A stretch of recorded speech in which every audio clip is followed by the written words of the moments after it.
Ready, Madam Clerk. We are going to open this meeting. We're here just to have some discussion on the vacation of right-of-way process.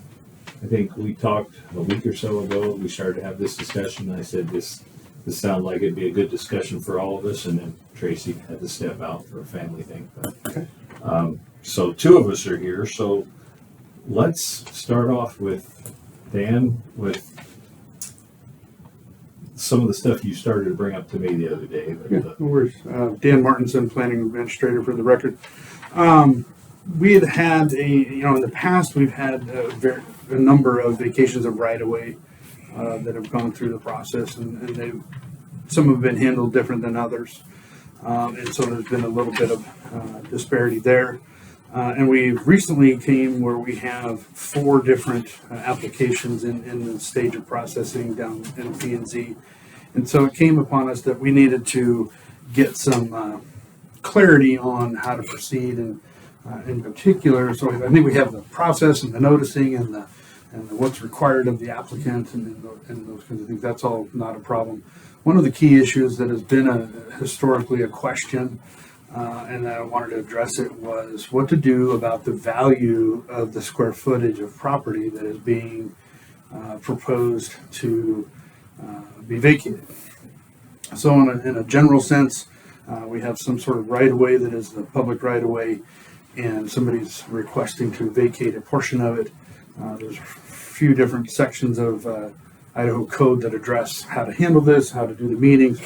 And one of those issues that brings up that if the property, the way it reads is if the property is valued at greater than $2,500, the board has the chance, and it very specifically says may decide to charge a fee or charge a dollar amount for that property. And so but it leaves it that vague. The word is may, and then there's no definitive on how to go about calculating that value. No, excuse me, was that odd-shaped lots? Is that No, it's not part of the odd lot thing. Okay. It has to do with vacations. And it would probably apply or be similar to if you had an odd lot situation. There's some different definitions of that and different processes to go through.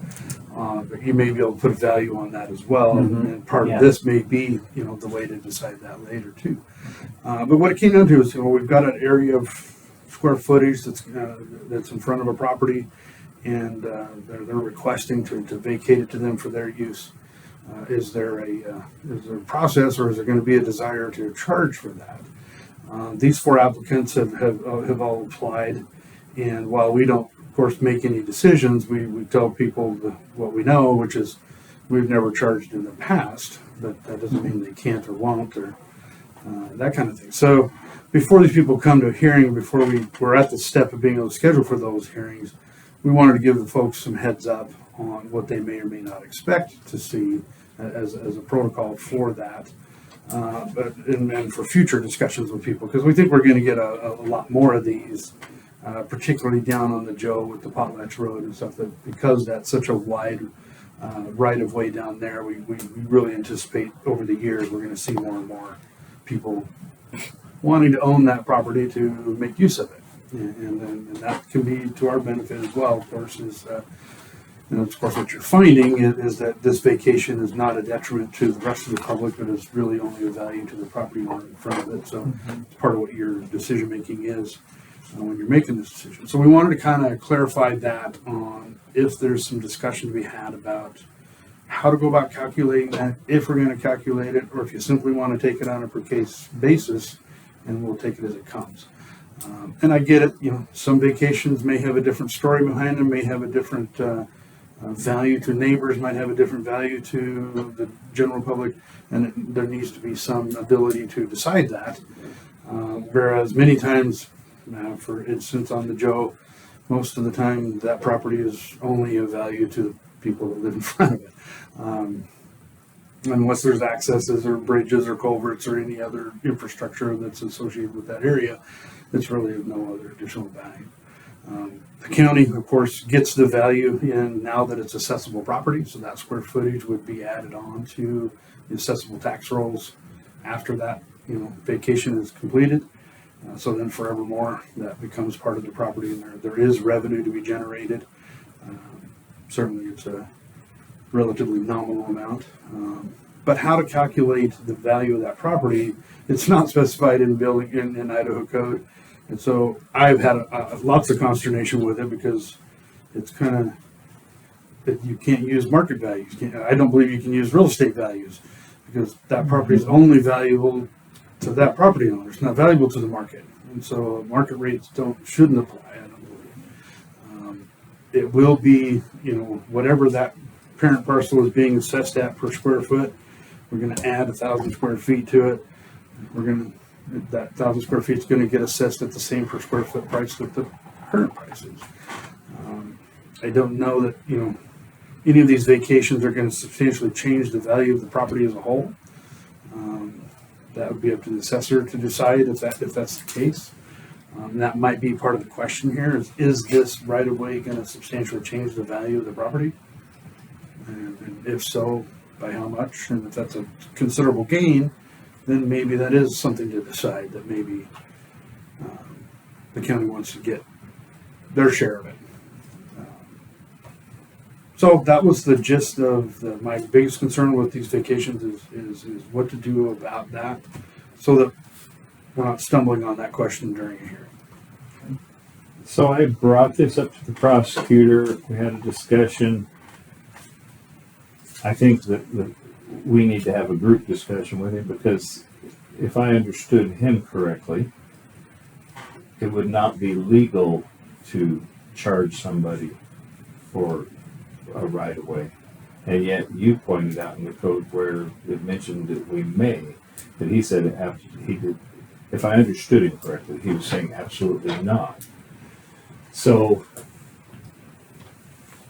I didn't know where you had found what you found. So I think for me, then the next step was, and I just heard this from him yesterday, so I didn't have time to schedule him for this, but maybe we need to sit down with the prosecutor and first determine showing what you found. Certainly, and what I can, you read one part of code and you have to put it in the context of everything else. So if he's got other context that I don't have, correct, we'll have that explanation. He was citing, or if I've got context that he doesn't have, then vice versa. For sure, that's just. So I didn't have your part of the story. I said, well, okay, so I got home, he shared that, I got home, started thinking, but I remembered you'd said that you'd found something in code. So I think one of the steps we need to do is get with the prosecutor and compare notes Sure. and see if we do have the legal option to charge, whether we're selling. I think he told me that it was against law to sell them the right of way. Whether or not we could charge a fee for transferring it or whatever, I don't know. But as soon as he started this conversation with me the other day, I thought this is a bigger picture the whole commission would have to decide. Sure. And it would be nice to have a protocol so that you guys were saying this is how the county does it from here going forward, and we treat everybody the same. Yeah, and see, the problem, the right of way is a public interest. It's really not, it's property, but it's a public interest in the property. It's just yeah, we'll have to run that by Ben to make sure he clarifies it more, but I kind of understand that Yeah. And certainly, when we do these, it's usually a portion of the right of way. And as long as, obviously, if we're not taking away that historic access or the public's access or the utility access, and even if there are utilities that are in this area, utilities are specified to those easements now just transfer to the property owner. And so we don't move the easements, they get what they get. And so there's no change to the utilities, no change to our use. What we've done with Public Works is said, hey, you've got a 200-foot swath. How much of it do you still need? And they have to go assess for us to get an idea. Is it 60 feet, 80 feet, or how much do they want to preserve? Because they may have things like utilities or bridges or culverts or other infrastructure, ditching or something, or if the road has substantial cut and fill, they want to maintain the whole fill section, and not part of it. And so then we change the amount of area that's being potentially being vacated based on those needs. So we preserve our uses first so that we can clearly make that decision that we're not giving up Something we public need. rights or public advantage. Okay. To add on the fees and stuff, we have an application fee. There's a noticing requirement, and the applicants pay for that. And of course, they pay for the surveying, they pay for the record of survey, they pay for all of that.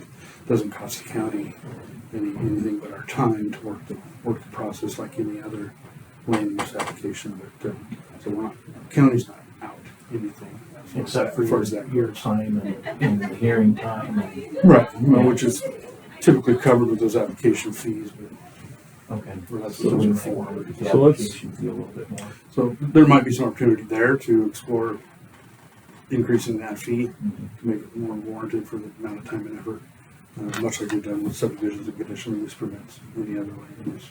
Okay. So you having thought about this for a little while, you, if we determined that it was a legal option to charge, have you had a thought on what would be a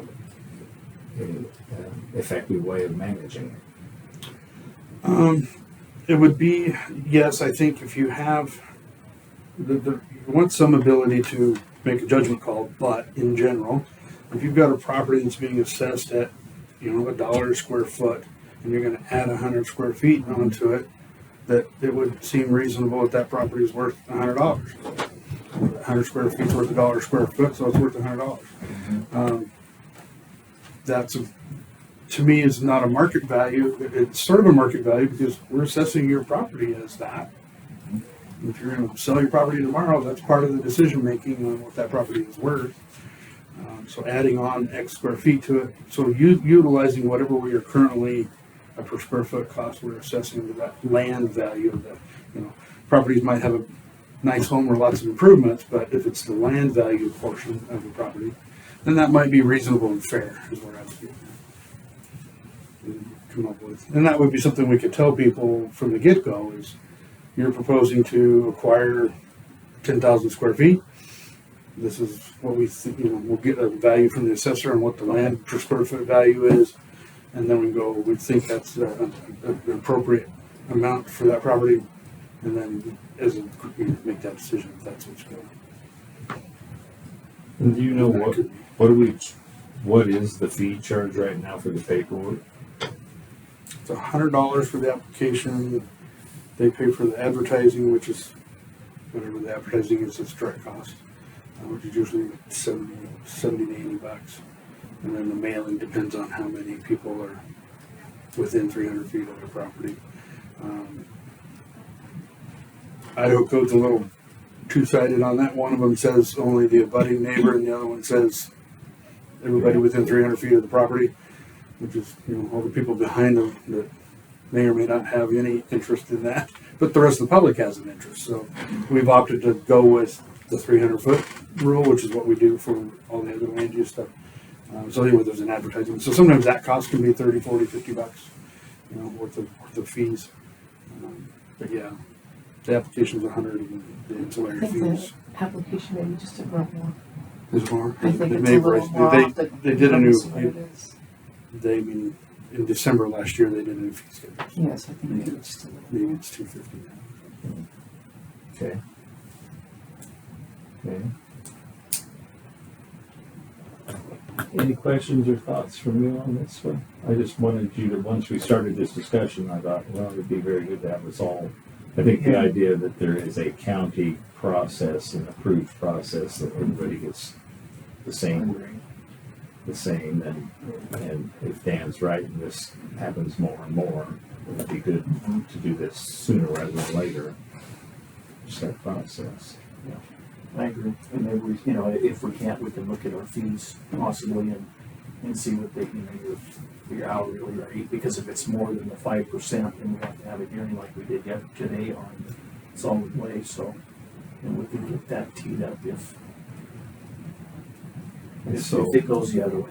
So do you want me to get Sydney to try and set a time between us and the prosecutor that we could, Just make sure we're all on the same page and Your- comparing which is the. your findings Your with his boundaries. findings and see what we can learn? Include you guys in that so that we're all on the same page. Okay. All right, so if you make a note of that, help me get a meeting together with that, just to get Ben's input on that. Okay, can you have any further questions at this time? Public comment or question? Yeah, I read the same thing Dan did. But Ben told me the same thing he told you yesterday. So, me and Dan are the only two in this room that have lived through how many properties have been given away over the last 6 years. And it's quite a bit. I've up my, we can go back, I got the recordings. My comments, every one, is I don't care about getting rid of the land, but they should be paying fair market value for it. And I stick to that. I don't think the county's in a position to be giving away. There's only certain ways the county can make revenue. And this is one of them. And I don't think the county should give that up. The last one is, I believe, is you brought up the Potlatch Road. And I don't know if you were in the meeting or not, but Susan Copeland, your title company, she had a good question. And you might know, Dan, but she had the question, did the county get the road or did they get the right of way too? It was the right of way, for sure. For the right of way. There's a large 20-page description of Okay, because because 200 feet of swath. that is what she had the question on, which I was wondering, we've given away property down there already. Yeah, it was a fee simple ownership in that particular case because it was privately owned by Potlatch forever. And it simply was by Potlatch's policy that they allowed the public to use it. So it was fee simple property. So it was described with a center line, and you know, in that agreement, there's a big giant description of that road from point A to point B. So yeah, it was, And I guess the last comment I have is since we have no official property map of Shoshone County, are we absolutely sure we're giving away or getting rid of property we actually own?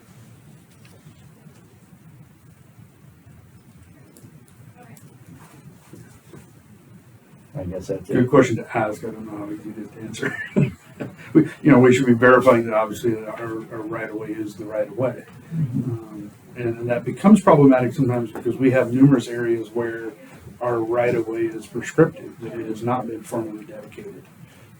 And so that becomes problematic. We've got an issue, one of them, and I won't get into the details, but where we've got platted right of way and then we've got other areas that are where we've plowed snow and we've spent county dollars, and so it's prescriptive. We've never formally required somebody to dedicate it to us, but it is because we've spent county dollars on it. We, as in general, we hold that if we did a government takings, we'd win, and that's usually what holds that. And so we have vacation that's requesting a vacation of part of what we know is platted vacation of right of way, but also a portion that's not. And so, yeah, we had to kind of, through surveying of people's legal descriptions and other people's legal descriptions in the space in the middle, that it's not formally described, becomes that area. So, Do you know, by description. do you know off the top of your head what the code was? On what's that? The code? For that what? The code that you guys read on the possibly selling the part of the right of way? I don't, but you. Oh, I have it. I mean, I just don't know the number off the top of my head. You know that. You know me, I'll be doing research instead of napping. Yeah, napping's overrated. Yeah, Public that's Works, not- do you have any questions or comments? Nope, just here for educational purposes. Educational, so am I. That's what I said. We're all here to glean. Okay, so our next step then would be to set a time with the prosecutor to compare notes to determine what is and isn't even legal. Okay. I think that should sort of guide our decision. Yep. And then we could get back together with the commission and the P&Z and go after this idea of whatever it's going to be. How to calculate it. Set protocol on how we do it, if we do it, when we do it, Okay. how it's calculated, so that everybody gets treated the same. But- Okay. All right. Thank you. This meeting is adjourned.